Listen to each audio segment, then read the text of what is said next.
స్తోత్రం నాయన. పరిశుద్ధుడా, ప్రార్థన చేద్దామన్నా. మహాగణుడా, మహోన్నతుడా, సర్వాధికారి నీకు స్తోత్రములు ప్రభువా. నా తండ్రి అలేఖ్య కొరకు ప్రార్థన చేస్తున్నాం తండ్రి. తన వివాహము ఆయన వివాహం అన్ని విషయములో ఘనమైనది అని సెలవిస్తా ఉన్నావు ప్రభువా. నీకు కృతజ్ఞతలు. పరిశుద్ధాత్మ తండ్రి అలేఖ్యని నాయన ప్రభువా. నా తండ్రి అయా బిడ్డ విషయంలో నాయన మీరు కార్యం చేయబోతున్నందుకు స్తోత్రములు. అవును ప్రభువా తండ్రి.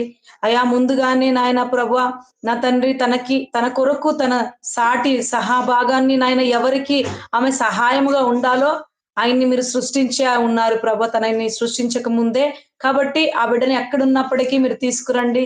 సరైన జోడి ఆ బిడ్డ ఎవరికి సహకారంలో ఉండాలో, ఎవరి ఇంటికి వెళ్ళాలో ప్రభువా, సమస్తం ఎరిగిన దేవుడు ఎవరికి ఆదరణగా ఉండాలో యేసు నామములో మ్యాచ్ వచ్చును గాక. యేసు నామములో నాయన ప్రభు అద్భుతము జరుగును గాక నా తండ్రి. ఆ బిడ్డ విషయంలో గొప్ప కార్యం మీరు చేయబోతున్నందుకు స్తోత్రములు తండ్రి. అలాగే తన కుమారుడు నాయన ప్రభు నా తండ్రి అయ్యా నా తండ్రి ఆ బిడ్డ కొరకు కూడా ప్రార్థన చేస్తా ఉన్నాం పరిశుద్ధాత్మ తండ్రి. నీ కృతజ్ఞతలు. కుమారుడు అజయ్ బాబు కొరకు, అజయ్ కుమార్ పరిశుద్ధాత్మ తండ్రి ఆ బిడ్డకున్న సమస్యలు ఏవై ఉన్నాయో వాటన్నిటిలో నుంచి విడిపించండి. మీకు స్తోత్రాలు ప్రభా.